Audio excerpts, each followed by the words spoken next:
So guys, ये हमारा LG का वॉशिंग मशीन है 7 kg। ये है इसका पाउडर लाइन, जहाँ पे हम सर्फ डाल सकते हैं।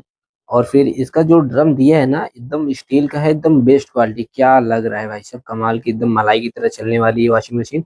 और इसका बाहर का लुक देखेंगे आप लोग ना, क्या चीज है। ये हमारा पानी कनेक्ट है, और फिर इसका मॉडल सीरियल है ये, जो एलजी का 7 kg का वॉशिंग मशीन। ये हमारा पावर बटन है।